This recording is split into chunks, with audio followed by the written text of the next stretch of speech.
Olá, tudo bem? Estamos de volta com o programa Ponto One. Nós pegamos aqui uma matéria do Outras Palavras, no setor lá de Geopolítica e Guerra, e que foi uma tradução de Antônio Martins de uma matéria feita por Fabian Schleider, ou Scheidler, que é um autor alemão. Ele, aqui na reportagem, não consta o livro que ele lançou, mas eu havia visto uma entrevista no YouTube com um rapaz que é alemão, que vive no Japão, e esse rapaz, ele normalmente faz... eu sempre esqueço o nome do canal dele, eu assino o canal dele, tem entrevistas muito boas. E como eu achei essa reportagem que resume, de certa forma, o pensamento de Scheidler, ou do Fabian, que é mais fácil de falar, eu achei por bem, então, falar da reportagem. Mas eu não falo apenas a matéria dele, não.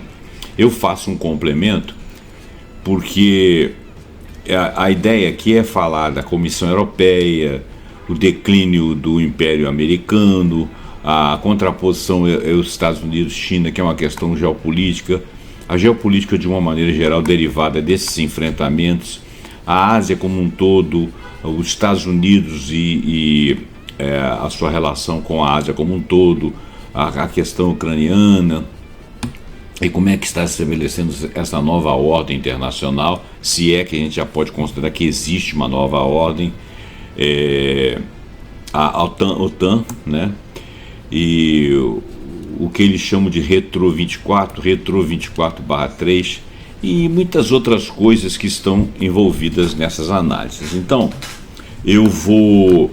primeiro eu vou falar o Fabian Scheidler. Ele é um autor independente, e consta o livro dele aqui, The End of the Mega Machine, A Brief History of a Falling Civilization, que traduzindo, já podia ter lido a tradução, desculpa, O Fim da Mega Máquina, Breve História de uma Civilização em Vias do Colapso, e foi traduzido em diversos idiomas, e recebeu o prêmio Otto Brenner de jornalismo crítico. Os seus textos estão publicados no seu portal www.fabianschleider.com. Se você tiver dificuldade de escrever a palavra Schleider, eu vou soletrar aqui: Scheider, tá? Fabian, I-A-N no final, Fabian, Scheidler. Vale a pena, tá? Bom, vamos ler a reportagem deles primeiro, e depois vamos ler uma pesquisa que eu fiz em duas IAs, inclusive uma delas que eu não costumo pesquisar, mas que trouxe aqui um texto pequeno, mas muito interessante. Agora não anotei aqui, eu esqueci, mas tudo bem, vamos ao texto. Depois de devastar o estado de bem-estar social, a União Europeia multiplica gastos, tenta expandir o conflito na Ucrânia e inicia giro contra a China. E nós estamos fazendo aqui, segundo ele, um exame do cenário geopolítico e sugere que a estratégia é uma estratégia suicida para a Europa, determinada pela sua submissão da Europa aos Estados Unidos. Então, ele é um analista que entende a coisa dessa forma. Ele não é o único, tá? Existem outros que eu já andei lendo qualquer coisa aqui para vocês. Eu vou tentar ler o texto dele resumindo, porque os dois textos, na realidade são três. Um dele e os dois de IAS, são textos grandes. E acaba que dão 7 páginas de A4 aqui, a gente demora muito tempo. Eu vou tentar resumir então, para ver se a gente fica em menos tempo. Então, olha, a Comissão Europeia em Bruxelas esforça-se para boicotar a presidência rotatória do Conselho da União Europeia, exercida pelo primeiro-ministro húngaro Viktor Orbán.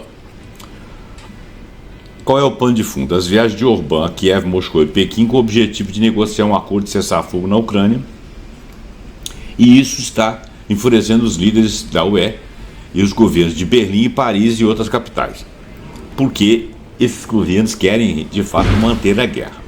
O problema é, nós tentamos entender por que essa guerra está sendo cultivada, vamos dizer assim.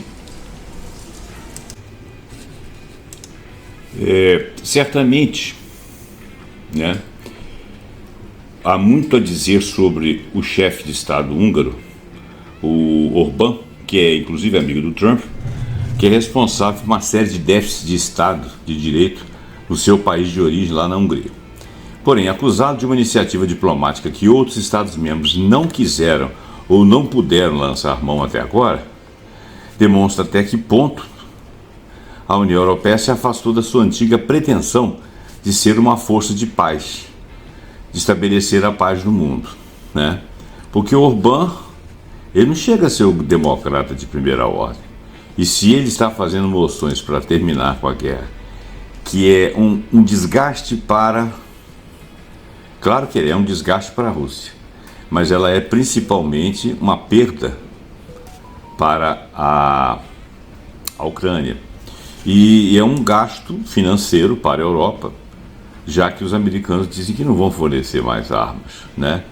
O Trump disse que tem que terminar a guerra. Então, o fato é que mesmo no mais alto nível esteja sendo considerada a possibilidade de abolir normas essenciais da União Europeia, tais como neste caso a rotação da presidência do Conselho, com o objetivo de penalizar Orbán por suas viagens, é um mau presságio para o futuro da União Europeia.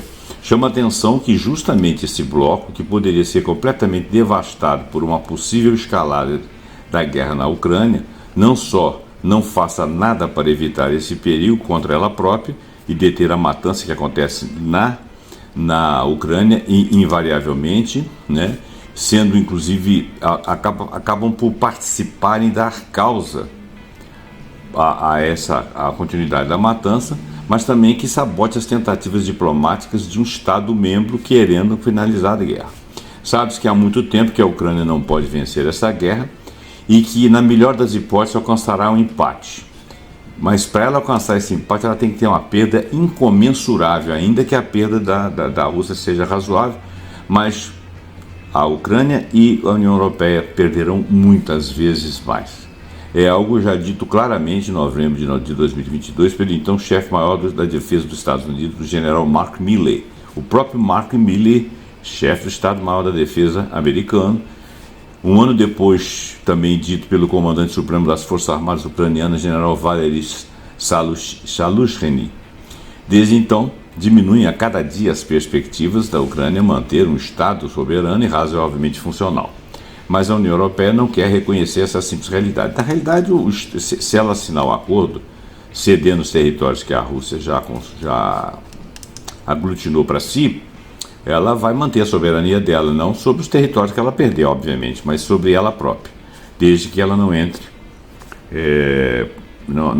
não ceda os territórios que ela já perdeu, porque são territórios estratégicos para a China, para a Rússia, em termos de, segundo eles, né, em termos de sobrevivência do Estado russo, para fazer ali um colchão de proteção, e também, que é a parte de Donbás ali, a Crimeia é por causa do porto, né, de Sebastopol, e algumas partes ali, acho que mais a sul, mas o principal é que a distância e não permitir, né, que Kiev ou que a Ucrânia entre para a OTAN.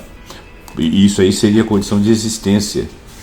Então, em 17 de julho, como seu primeiro ato oficial, o novo parlamento da União Europeia, que foi eleito no início de junho agora, ele aprovou uma resolução na qual se comprometeu a prestar apoio militar à Ucrânia até a reconquista de todos os territórios ocupados, uma coisa muito difícil de acontecer.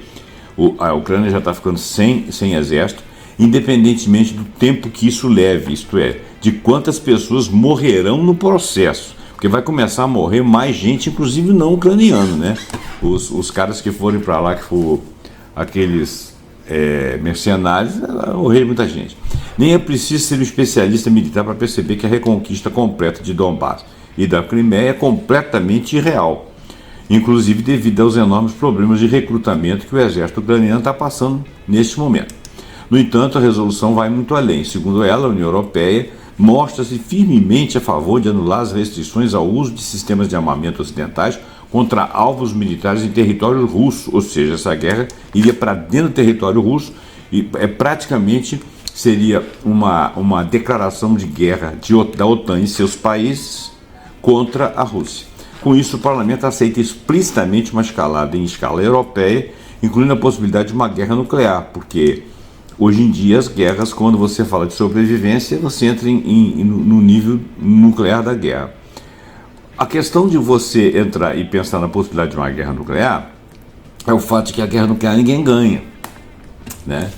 Então, é uma coisa assim que a nossa civilização ainda não demonstrou, que todos os raciocínios, quando caminham para o lado da possibilidade da guerra nuclear, a ideia é a seguinte: quem que ganharia? Como que a Rússia pode fazer uma guerra nuclear ali e ela sobreviver depois com o que vai acontecer? Ainda que ela não seja contra-atacada, ainda que não fosse contra-atacada nuclearmente também. E como é que ela pode sofrer um ataque nuclear e isso também não contaminar a Europa? Não tem como vencer. Aquele que disparar o primeiro míssil vai receber logo de volta um míssil também. Como que a civilização humana vai conviver com isso? Ou vai soltar as duas primeiras bombas e acaba por aí? Aí o mundo já vai ficar algo avariado. Eu tenho a impressão que não é por aí. Então eu confesso para vocês que não entendo hoje em dia as pessoas ainda falarem em guerra. Ainda mais com países que têm ogivas nucleares. Também insta todos os Estados-membros a destinar permanentemente 0,25% de seu PIB ao rearmamento da Ucrânia. 0,25% do PIB dos países europeus que já estão algo quebrados, para a Ucrânia numa guerra praticamente perdida, é um suicídio. Além de aumentar seus próprios orçamentos militares, a treinar ainda mais soldados ucranianos e a impulsionar suas indústrias de defesa. Indústrias de defesa, no caso, europeias. Só que impulsionar os soldados ucranianos, a pergunta é: que soldados? Se o exército lá já está algo quebrado. A resolução parlamentar europeia atesta uma perigosíssima mistura de escapismo da realidade, militarismo desenfreado, que lembra a época dos sonâmbulos antes do estouro da Primeira Guerra Mundial. No entanto, em quase todo o resto do mundo sabe-se há muito tempo que só as negociações podem oferecer uma saída a essa guerra da Ucrânia. E pode oferecer uma saída à Ucrânia. Até mesmo Volodymyr Zelensky disse após a fracassada cúpula de paz na Suíça, a qual a Federação Russa inclusive não foi convidada, que a Rússia, aconteceu há poucos meses atrás, que a Rússia deveria participar do próximo encontro, obviamente. Além do mais, o ministro dos Assuntos Exteriores ucraniano Dmytro Kuleba esteve em Pequim para discutir as perspectivas de paz com o governo chinês e o tão propalado argumento de que é impossível negociar com alguém como Vladimir Putin foi há muito tempo refutado. Não estou falando a favor do Putin, mas negociar com Putin não é complicado. Por quê? Porque eles colocaram, o Ocidente colocou a Rússia nessa guerra. Eu chamo isso até de armadilha. A Rússia ainda está se dando bem, mas se essa guerra continuar, ela vai começar a ter perdas. Só que as perdas que ela vai provocar são maiores. Então ela quer parar a guerra. Ela não tem interesse em invadir a Europa. A Europa não tem nada que ela quer. É um suicídio para a Rússia gastar seu dinheiro invadindo a Europa. Ela tem que passar por muitos montes. Ela tem que varrer a Europa toda. São milhares e milhares, milhões de habitantes. Ela não tem contingente para fazer isso. Mas com relação à Ucrânia, ela já ganhou. E ela pode devastar a Ucrânia ali. Então, a melhor coisa que tem acontecido é o seguinte: os analistas chegaram à conclusão. O Putin quer os terrenos que ele conquistou, motivados porque lá tem nacionais russos, lá funciona como um colchão de proteção, lá tem as riquezas que sempre foram disputadas, que são as riquezas minerais, né, que inclusive os americanos ambicionam. Se eles não perderem para a Rússia, eles vão perder para o americano ou para a própria Europa. E a Crimeia foi doada para a Crimeia sempre foi russa, foi doada para, na época do Khrushchev, que inclusive era ucraniano, foi doada no governo do Khrushchev da União Soviética. O Khrushchev doou a Crimeia para a Ucrânia, naturalmente pensando numa situação de, sendo ucraniano, amanhã a Ucrânia ter dividendos com essa com o fato de que ali era o nascedouro de um porto que hoje é muito maior, e então o resgate da Crimeia atualmente é exatamente uma questão do comércio, acesso ao comércio de dois mares para a Rússia. Então é ponto nevrálgico. Então esses dois pontos que estabelecem estrategicamente as saídas para a Rússia, que não tem um PIB tão alto, a saída para o mar, acesso aos minerais e o colchão de proteção contra agressões que possam vir mais tardiamente da Ucrânia algum dia, oriundos na OTAN, e que a OTAN não se estabeleça na Ucrânia, isso aí seria uma condição de paz para que a Ucrânia não suma do mapa.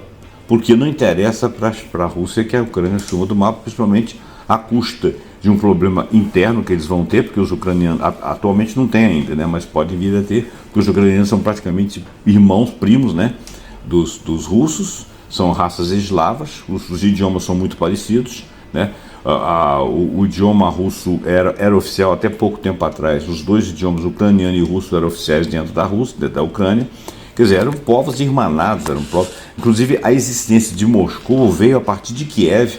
A Rússia, de certa forma, nasceu de Kiev, depois se estabeleceu nações diferentes ali, fundaram Moscou passou a ser isso em priscas eras, né? Então existe um desenrolar ali de amizade e inimizade que vai de muitos anos. E o Ocidente pegou exatamente esse ponto nevrálgico. Durante a Segunda Guerra Mundial, a Ucrânia era visivelmente fascista, né? Militou ao lado quer dizer, ela fazia parte da União Soviética, mas ela tinha lá grupos fascistas lá dentro, de oposição ao regime soviético, e os soviéticos a Rússia soviética foi a grande vencedora da Segunda Guerra. E isso aí estabeleceu uma inimizade com algumas figuras à direita, ultradireita, nazistas, que estão dentro, até hoje estão dentro da Ucrânia, né? E são tropas oriundas de uma liderança lá chamada Bandeira. Então a coisa já vem de muito tempo.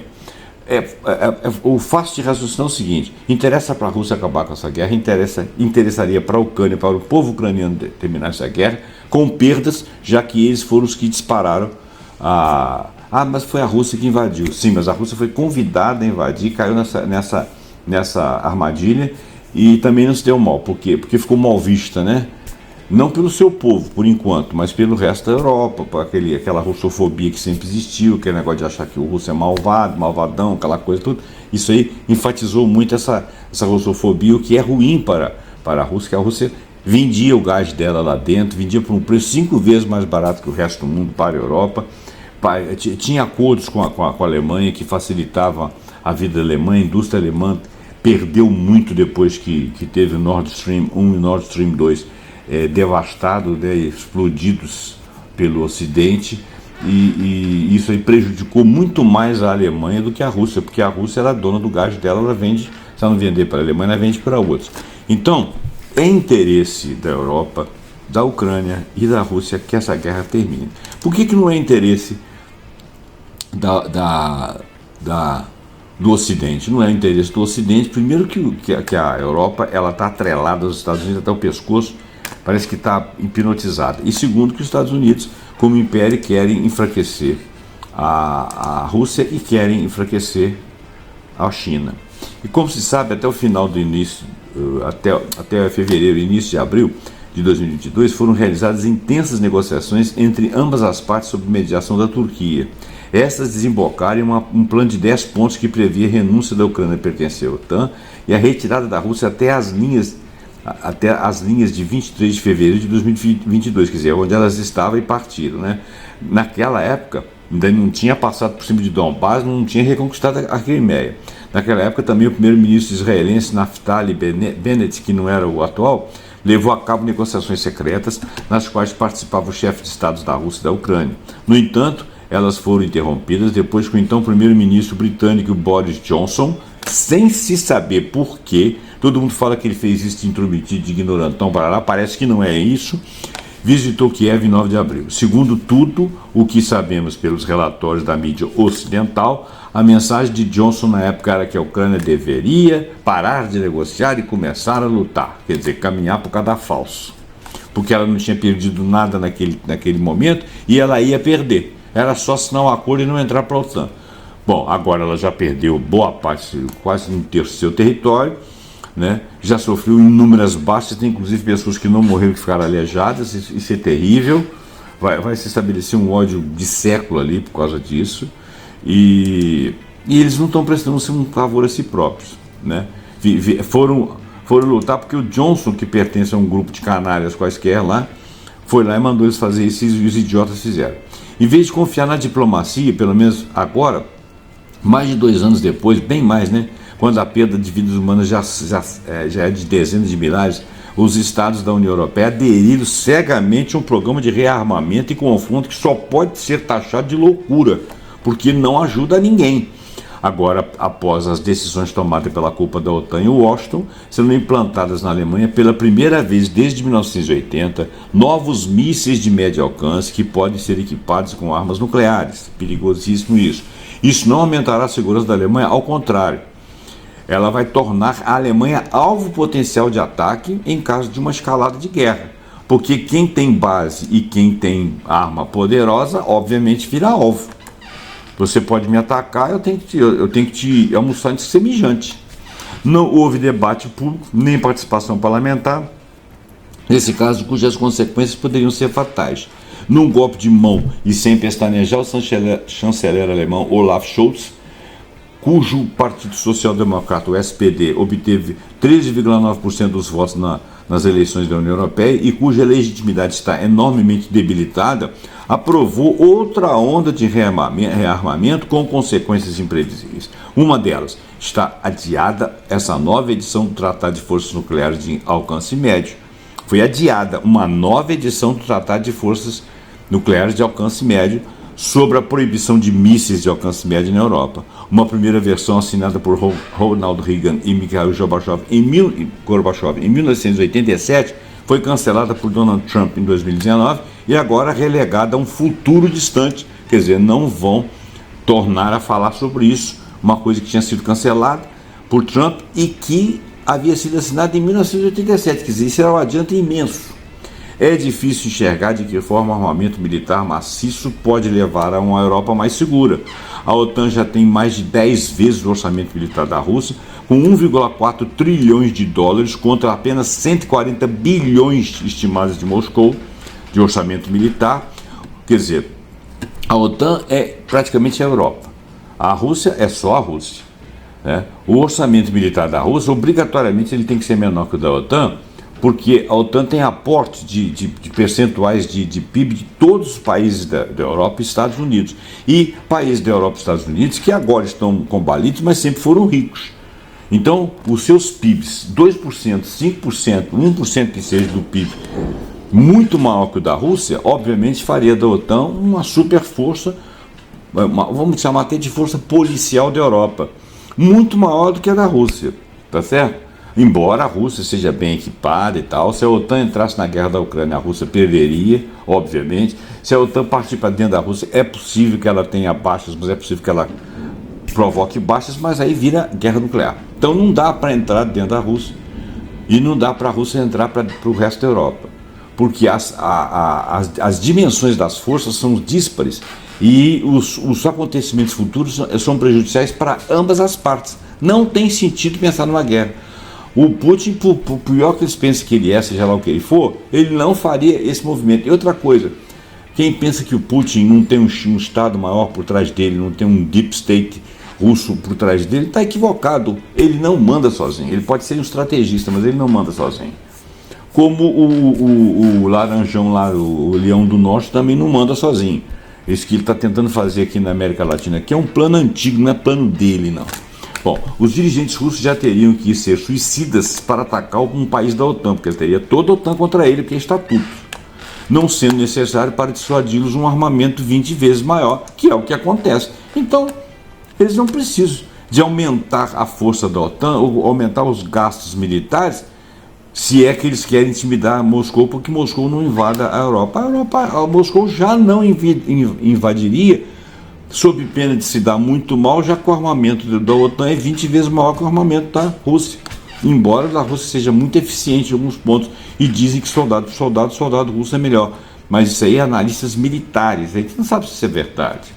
Eles podem dizer se estão analisando corretamente. É uma coisa particular. Uma hora dessa você não vai pensar nesses detalhes. Aliás, esse incremento de investimento militar seguirá sendo feito às custas de uma coesão social, de uma estabilidade política, que é exatamente o que está acontecendo dentro da Europa. Em vez de investir adequadamente nos sistemas de educação e saúde, devastados pelos ajustes neoliberais das últimas décadas, e em vez de adaptar o transporte público a um futuro sustentável, como tem, por exemplo, na China. A China tem educação, na China não teve neoliberalismo, lá a economia é planejada e eles estão se dando super bem, estão vivendo uma era de felicidade. Se você, quem vai na China diz que lá não existe problema, lá não existe fim do mundo. Fim do mundo é só no Ocidente, no Sul global, do qual a China faz parte, mas é um Sul global próspero, né? Então, a cada ano se injeta mais dinheiro no setor econômico, que é, entre outros, o mais destrutivo e o mais prejudicial no clima do setor econômico militar.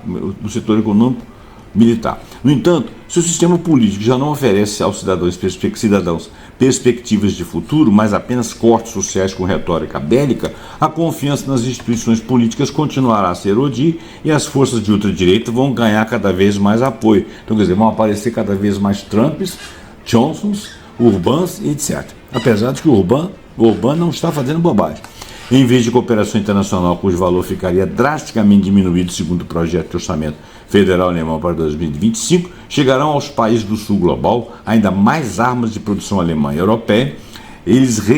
Elas recrudescerão os conflitos já existentes, provocando uma maior instabilidade nas respectivas regiões. E, é claro, se a Europa fabrica arma, ela tem o aporte de valor financeiro para comprar essas armas. Não resta dúvida, mas isso aí vai ajudar necessariamente a economia da Europa?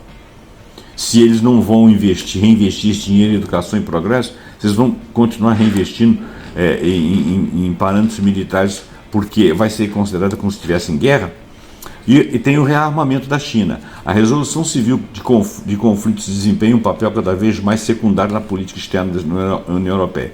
Um dia foi laureada pelo Nobel da Paz, mas hoje não mereceria isso.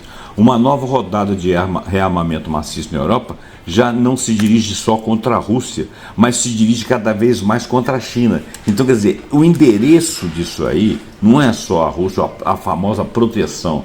Isso aí é que eles só conseguem raciocinar com guerra. Eles não percebem, por exemplo, que a China vai se rearmar, porque vai se armar ou se rearmar, porque ela está vendo os seus inimigos potenciais se rearmarem e vindo contra ela. Mas a China não tem pretensões de fazer guerra por terrenos ou guerra militar contra eles. A guerra da China é guerra econômica, se é que ela está realmente movendo uma guerra. Ela está simplesmente expandindo e está sendo vista como inimiga pelos povos que anteriormente praticavam hegemonia e que hoje estão perdendo ela. Então é uma reação, né? Agora, se a China se sentir alvo, obviamente que ela vai agredir. Então, quer dizer, à medida que a Europa se rearma, presumindo que a Rússia poderia agredi-la e que a China poderia vir atrás, a China vai se rearmar também, né? Quer dizer, isso desgasta um pouco a China, porque a China vai deixar de crescer para poder fabricar arma. Mas a China, ela é muito estratégica. Ela já deve estar fazendo isso há bastante tempo, dentro da economia dela, de forma que a economia dela não desacelere. Então, como presidente reeleita da Comissão Europeia, a tal de Ursula von der Leyen anunciou que utilizaria todos os meios, incluindo os militares, contra a China em um caso de um conflito sobre Taiwan. Taiwan está lá quieta, Taiwan pertence à China. Por mais controverso que esse tema seja, não é um tema mundial, não faz diferença para a Europa. Essa von der Leyen aí é uma ultradireita imbecil, entendeu? Que conseguiu se reeleger. Você vê como é que a Europa passou a ser belicista. Essa mulher é quase fascista. A União Europeia segue assim, mais uma vez, as diretrizes estratégicas de Washington. O presidente Barack Obama já havia lançado em 2012 o lema de um giro para a Ásia, aumentando a militarização na região do Pacífico. Se ele está olhando, dirigindo as armas dele para a Ásia, obviamente que a Ásia, principalmente mais da China, vai querer se armar, porque tem medo de ser combatida, de ser pega de surpresa. Agora os navios de guerra do exército alemão também vão navegar no mar da China Meridional, para grande preocupação, obviamente, de Pequim. O que diriam os políticos da União Europeia se aparecessem navios de guerra chineses no Mediterrâneo e no Mar do Norte? Eles não iam ficar assustados? Então, se isso começar a acontecer, já tem lá navios americanos.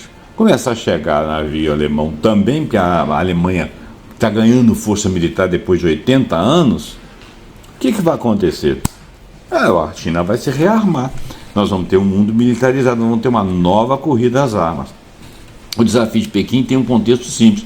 Os Estados Unidos temem ser substituídos em breve pela China como potência econômica dominante em escala mundial. Em termos de poder aquisitivo, o PIB da China já é superior ao PIB individual dos Estados Unidos, pelo menos em poder de compra. E os países dos BRICS é superior aos países do G7, quer dizer, o PIB completo dos BRICS é superior aos do G7, que durante muito tempo acreditava poder falar em nome do resto do mundo, porque eram os 7 principais do mundo, já não são mais. Os Estados Unidos também temem uma possível perda a longo prazo da vantagem do dólar como moeda de reserva, moeda fiduciária, como admitiu recentemente a secretária do Tesouro estadunidense, a Janet Yellen. Isso privaria os Estados Unidos de um instrumento crucial para financiar seus exorbitantes déficits de comércio exterior e privaria também os Estados Unidos de conseguir impor sanções aos outros países, porque eles estariam comerciando com uma moeda ao largo do dólar. Impulsionados pelas sanções decretadas por Washington, a Rússia, a China, que por enquanto existe, por enquanto é baseado no dólar, a Rússia, a China e outras nações do sul global estão desenvolvendo sistemas de pagamento internacionais que podem dispensar o dólar para quê? Exatamente para não ter suas economias impactadas na forma de sanção, que seriam o quê? Chantagens que o Império faria contra eles. A China também está se atualizando tecnologicamente. Aliás, ela está extremamente atualizada, ela está mais do que atualizada, ela está na frente. A quadruplicação das tarifas de importação sobre os carros elétricos chineses, quer dizer, os americanos eles só sabem operar assim, né? Eu não consigo competir com o seu produto, então eu vou tarifá-lo. Tudo bem, você está protegendo a sua indústria nacional, só que eles não têm indústria nacional, eles têm indústria de carro, né? Mas a indústria, em vez de eles colocarem valores razoáveis, eles simplesmente quadruplicaram. Isso é guerra, né? E partiu de um homem, que é o indefectível Amarelão, o Leão do Norte, né? Que agora pode chegar a 100%, tinha chegado, né? Demonstra que a indústria automobilística estadunidense já não está à altura da concorrência, porque se ela precisa de 4 vezes mais, e o que é pior, a indústria americana, ela depende de peças chinesas. Quando eles colocam 4 vezes mais valor de tarifa em cima do produto chinês de carro ou automotivo, você está encarecendo a própria peça que vai para o seu carro, não apenas o automóvel pronto lá, por exemplo, o BYD, mas um automóvel, mas uma peça do automóvel que vai servir a uma Chevrolet, a GM, etc., e que tornaria o carro mais caro. Quer dizer, é um tiro no pé, né? Em vista desses acontecimentos, tanto republicanos quanto democratas jogam cada vez mais a carta militar para colocar a China em seu lugar, como se a China fosse atualmente se contentar com a posição que o Ocidente espera que ela esteja. Olha, ela não fica mais nessa posição. Agora ela fala grosso, porque ela teve capacidade para sair do zero e chegar a um PIB muito maior do que o Ocidente inteiro. Então, para isso, tentam instar nos Estados Unidos e a União Europeia uma nova rodada de rearmamento que mantenha a Rússia sob controle, viabilize ações conjuntas contra a China, coisa que vai exaurir a Europa. No entanto, a ideia de que o Ocidente coletivo, entre aspas, pode impedir militarmente que a China ganhe mais peso econômico e político é uma ilusão muito perigosa, porque a China ela vai conseguir caminhar economicamente porque ela já caminhou muito. E ela agora só vai tentar ter uma capacidade militar para minimamente empatar com eles. Então, é uma ilusão perigosa, porque eles têm milhares e milhões de pessoas contra eles, né? Além de uma capacidade financeira maior, porque a Rússia não tem PIB para poder ficar acompanhando uma corrida com o Ocidente, mas a China tem, Ela para a economia dela, mas ela tem. Será verdade que os europeus pretendem travar uma guerra contra a terceira potência nuclear do mundo, com uma população de 1,3 bilhões de habitantes? Não só seria impossível ganhar essa guerra, como provavelmente significaria o fim da humanidade tal como a conhecemos, né? As próximas guerras, como disse o Einstein, seriam a pau e pedra, se é que vai existir algum tipo de humanidade com algum tipo de cognição para se reconhecer como gente e partir para brigar com o outro. A única opção racional nessa situação é trabalhar por uma nova arquitetura de segurança global que deve incluir a China e, a longo prazo, quando acabar a guerra da Ucrânia, também incluir a Rússia e estabelecer um critério de equilíbrio, porque não dá mais para raciocinar com guerra. Guerra é coisa de subdesenvolvimento mental e físico. Essa perspectiva também é inescapável porque as grandes tarefas para o futuro, sobretudo a superação da crise ecológica e o abismo entre ricos e pobres, não são possíveis de continuar sem uma cooperação intensiva. Se o mundo estiver em guerra, você não tem como evitar o agravamento da pobreza e o agravamento do problema das questões ecológicas, do meio ambiente. O planeta e a humanidade não podem suportar outro enfrentamento entre os blocos. A União Europeia tem ainda uma chance de escolher: quer se afundar em uma escalada desesperada e altamente perigosa junto ao império estadunidense que desmorona, destruindo assim os restos de seu modelo de social de paz, porque já perderam o estado de bem-estar social. Agora eles vão perder a paz, o modelo de sociedade que eles têm? Ou será capaz e terá vontade política para adotar uma posição independente, mediadora e pacificadora que favoreça a diplomacia e a cooperação em lugar da confrontação, que esse é o melhor caminho? Dessa escolha depende não só o destino da Europa, mas também o de uma parte considerável do resto do mundo. Então essa é a reportagem, a matéria de Fabian Schleider. Agora nós vamos falar de uma análise geopolítica, por que a União Europeia está apostando na escalada em vez da paz, na escalada de guerra em vez da paz. Olha, a questão que eu coloquei, a IA está me devolvendo aqui, toca no cerne da política externa e da segurança da União Europeia. Certo? Muito bem. E levanta um debate geopolítico muito profundo. A aparente contradição entre os custos econômicos de uma guerra, conforme nós vimos anteriormente aí na matéria anterior, e o contínuo envio de armamentos pela União Europeia, acompanhado de uma retórica de ameaça russa iminente, que a União Europeia diz que existe uma ameaça contra ela, é um ponto que é discutido centralmente entre vários analistas conhecedores, entre eles Pepe Escobar, o nosso amigo aqui, Lejean Miran, esses que tem, eu esqueci o nome aqui, eu vou lembrando ao longo aqui da reportagem. Vamos continuar. A grande maioria dos analistas, né, sugere que o objetivo da União Europeia não é necessariamente fazer guerra, mas manter a Ucrânia como um baluarte a acelerar a reestruturação da própria Europa no contexto de uma ordem mundial de mudança. Esse tipo de análise, eu, Zé Roberto, não entendo. Eu não sei como que eles fariam isso, como que eles estão vendo que o resto não está vendo, né? Visões, inclusive, abaixo eu apresento as principais linhas de análise, incorporando as visões do Pepe Escobar, que eu já citei, e do Fabian Schleider, que eu também já citei, mas aqui tem outras, tá? Tem outras aqui, analistas como o Carpentier de Gordon, eu não sei se é Gordon, Baluart Theory, tem uma Baluart, teoria de Baluart. Bom, são vários analistas aqui, eu não consigo lembrar os nomes, né? Porque é tudo nomes em inglês, alguns em russo, outros em alemão, então eu vou falando aqui à medida que eu for evoluindo. Vamos lá. Objetivo geopolítico abaixo, então nós vamos primeiro pegar Pepe Escobar e o Schleider. O Pepe Escobar, ele é brasileiro, inclusive.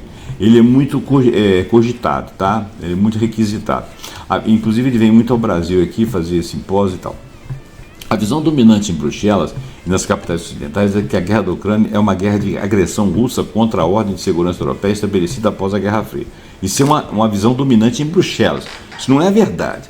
Manter a Rússia na defensiva, analistas como Carpentier de Gordon, citado nas fontes aqui embaixo, né, que ele vai citar várias fontes aqui, dessa teoria, tá, gente? Tem várias fontes da teoria aqui, eu não vou lembrar de todo mundo, Vocês me perdoem isso aí, eu tenho sempre a proposição de falar quem são as pessoas que estão falando, mas eles não me dão aqui nessas reportagens aqui, às vezes eles colocam lá o nome do cara e não dá qualquer currículo dele, e eu às vezes não acho, né? A IA tem mania de fazer isso também, eu fico um pouco perdido, e às vezes fico com medo de não serem, como é que eu vou dizer, não serem efetivamente pessoas que existam, porque, né? Mas esse Gordon aqui eu verifiquei. Vamos continuar. Então, analista como que é o Pentier Gordon, citado nas fontes lá embaixo, aponta que a União Europeia é alinhada com os Estados Unidos e a OTAN está interessada em manter a Rússia sob pressão geopolítica e na defensiva no caso da Ucrânia. O prolongamento do conflito visa esgotar recursos russos e enfraquecer o seu poder de influência, em vez de buscar um acordo que possa ser visto como uma vitória de Moscou. Porque se eles fizerem um acordo agora, eles podem entender que Moscou ganhou. Mas Moscou ganhou.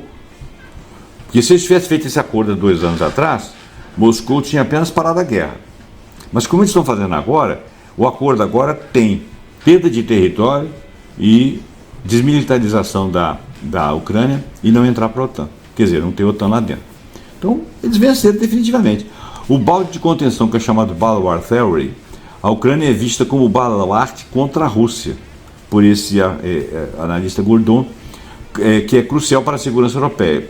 É uma coisa tola pensar isso. Financiar o esforço de guerra ucraniano é visto como defender as próprias fronteiras da União Europeia e da OTAN por procuração, ou seja, uma guerra proxy, que eles chamam, guerra por procuração. Frenagem da integração euroasiática. Alguns analistas, por exemplo, destacam como o objetivo central do Ocidente abalar a integração logística eurasiana, especialmente a crescente aproximação econômica entre a Alemanha e a China, que é a aliada da Rússia.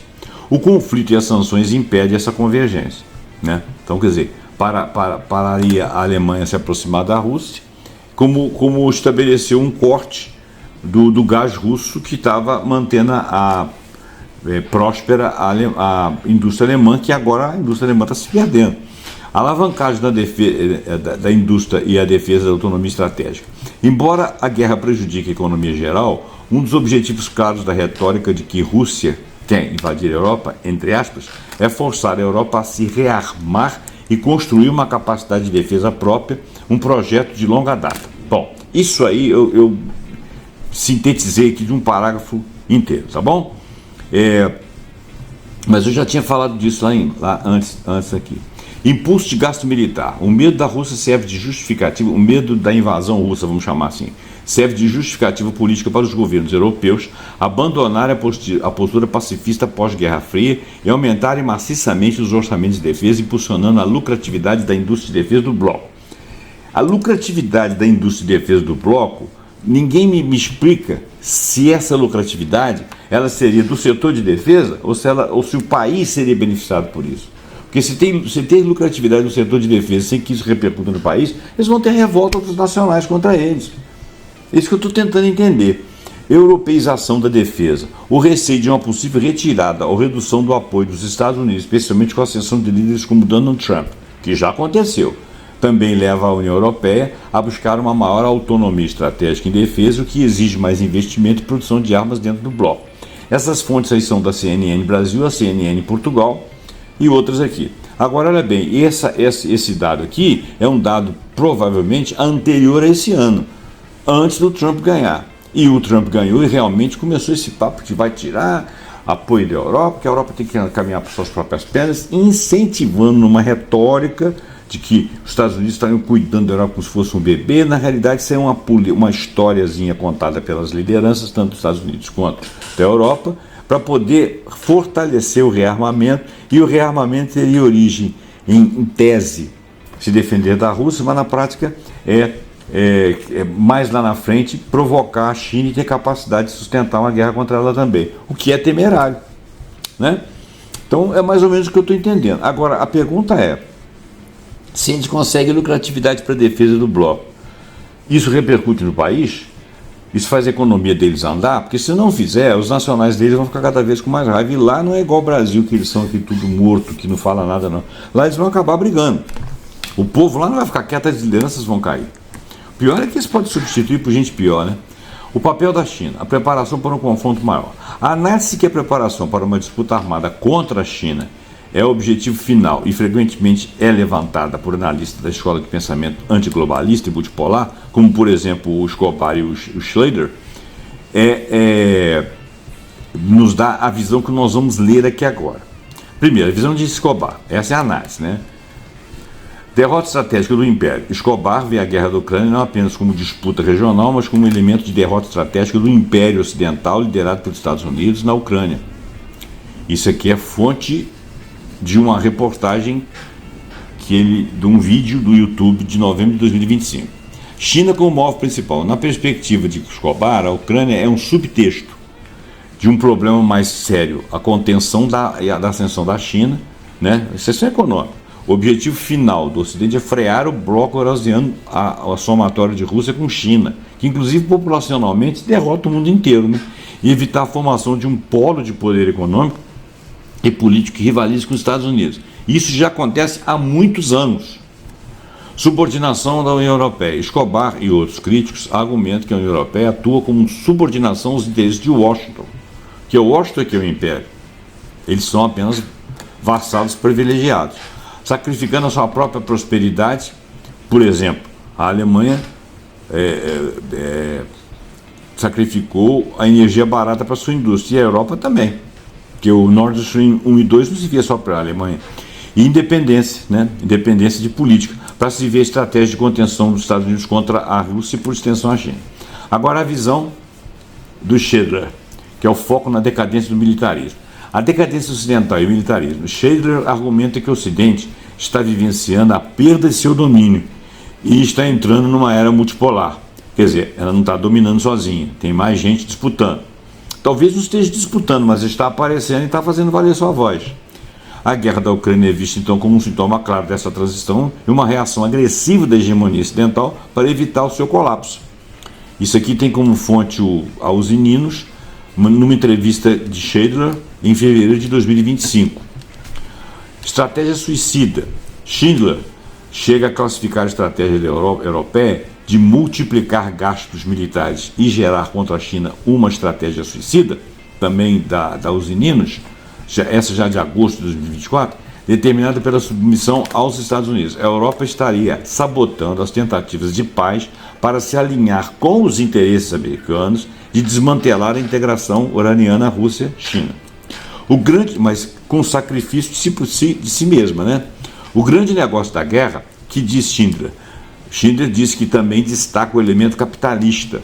É isso que eu quero entender. O militarismo e a guerra são vistos como parte de um grande negócio que está intimamente ligado à acumulação do capital.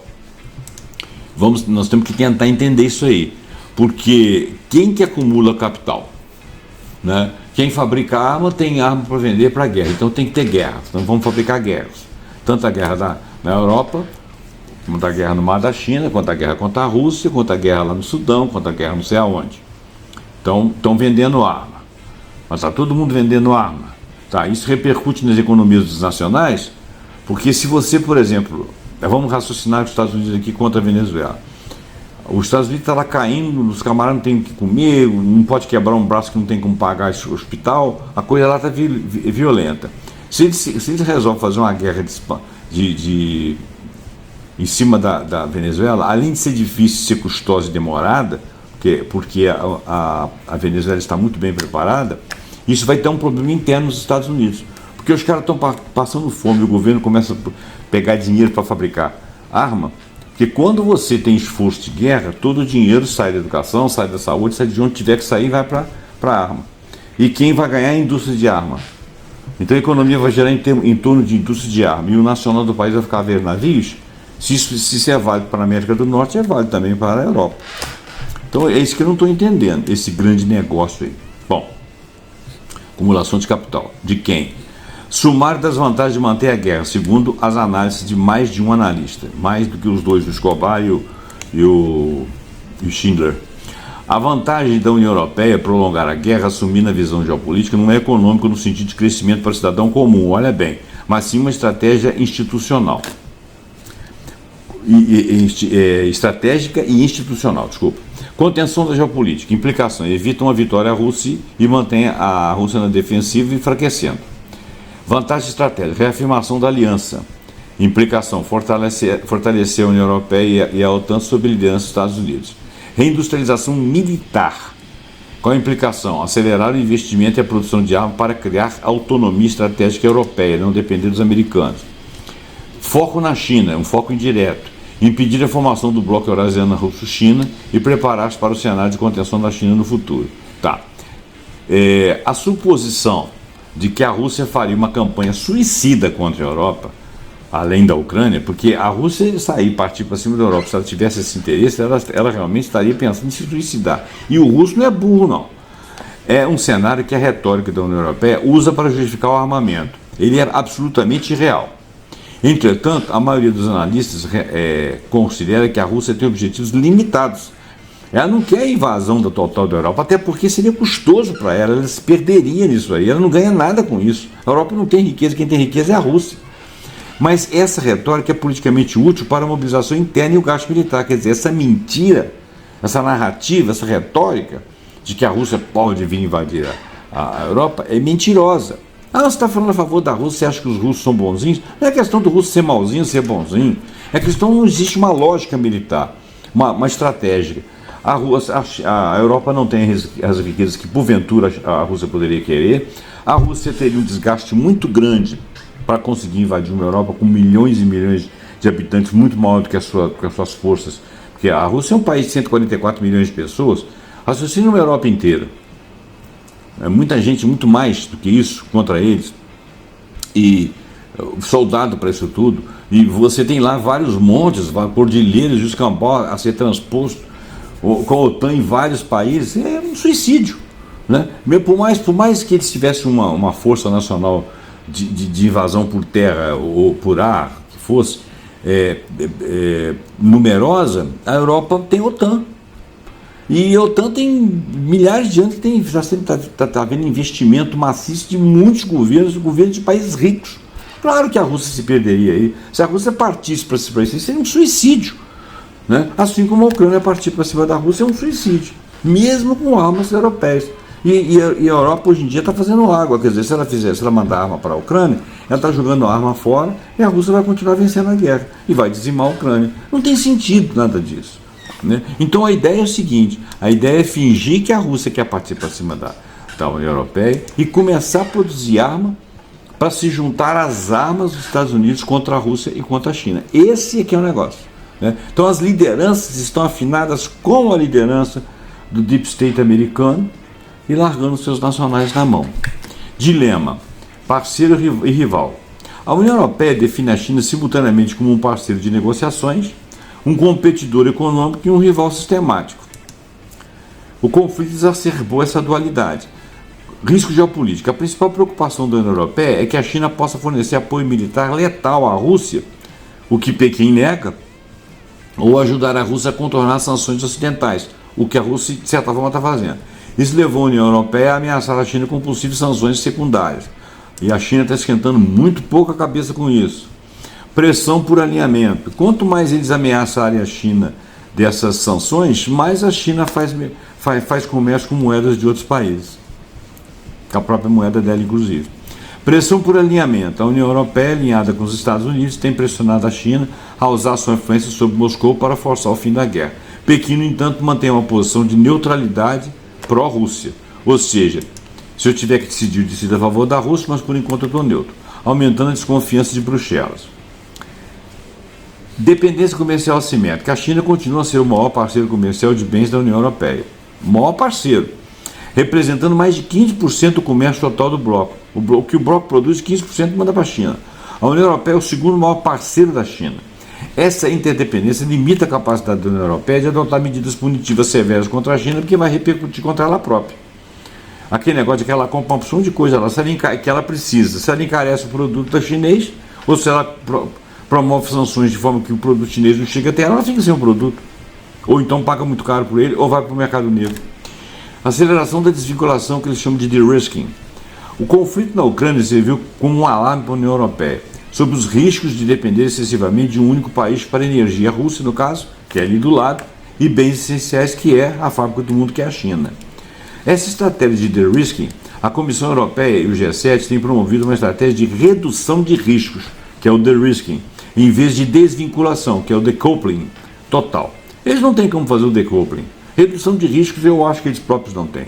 O objetivo é diversificar as cadeias de suprimentos para longe da China, o que é muito difícil. O mundo todo está implicado com a China, especialmente setores críticos como tecnologia, quase impossível, baterias, quase impossível, terras raras e farmacêuticos. Olha bem, as terras raras chinesas são as mais eficientes.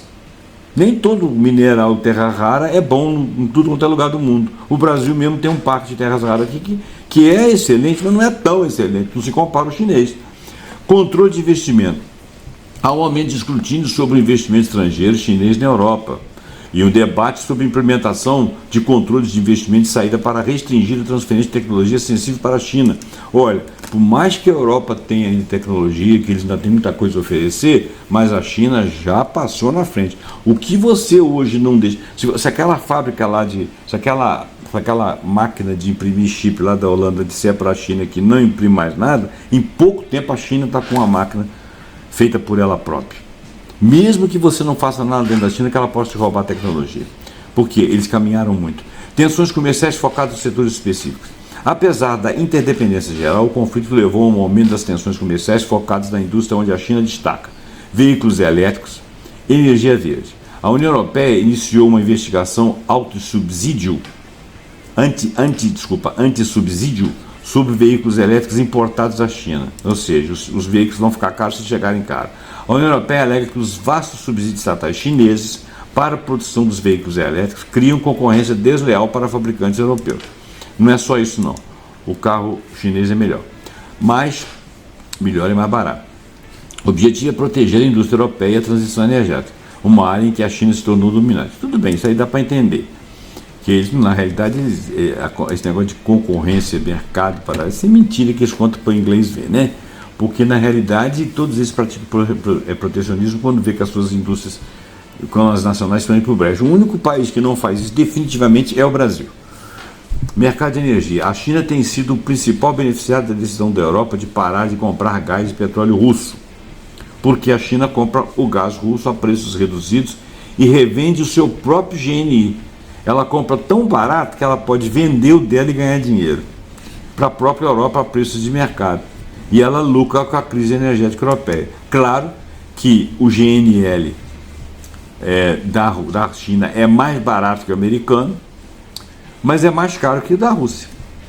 Só que a China faz essa triangulação. Ela vende para a União Europeia, porque ela sabe que tem mercado face aos opositores dela em termos de concorrência, e ganha dinheiro porque ela compra barato da China, que é mais barato para ela vendendo dela. Olha que coisa. O comércio de bens manteve-se forte em volume, mas ainda está desequilibrado. Apesar das tensões políticas e da retórica de de-risking, o volume total de comércio da União Europeia e da China permanece elevadíssimo. No cenário, o déficit comercial da União Europeia com a China disparou desde o início da guerra, atingindo novos recordes. Déficit recorde. As importações europeias da China dispararam em parte devido à necessidade de substituir o fornecimento de commodities e componentes da Rússia e da Ucrânia, inclusive de fertilizantes, essas coisas, e devido aos preços mais altos de energia, que afeta a competitividade da produção europeia, porque o custo da produção começa a ficar mais caro. Impactos no PIB. As relações comerciais com a China são vitais para o crescimento do produto interno bruto da União Europeia. Um colapso total do comércio com a China, que é improvável, né? Mas teria um impacto econômico devastador sobre o bloco União Europeia, muito mais do que para a própria China, né? E inclusive, esse finalzinho aqui é um artigo que a IA trouxe de um artigo aqui, Implicações Comerciais China e Europeia, só que não diz quem que é o artigo. Em resumo, a guerra da Ucrânia forçou a União Europeia a reavaliar suas vulnerabilidades geopolíticas e acelerar a estratégia de redução de riscos face à China. No entanto, a dependência mútua e a importância do comércio bilateral impede essa ruptura neste momento, criando uma relação de tensão econômica de pragmatismo comercial que é cada vez mais moldada pela segurança e pela guerra externa. Essa guerra sempre será comercial. Ela nunca, isso é opinião minha, ela nunca vai chegar a uma guerra de fato, porque as perdas seriam enormes. Gente, muito obrigado pela sua atenção. Deixe seu comentário, deixe seu like, passe esse vídeo para frente, compartilhe e assine nosso canal. E até o próximo programa pontuando com um assunto que nós acharmos muito interessante. Até lá.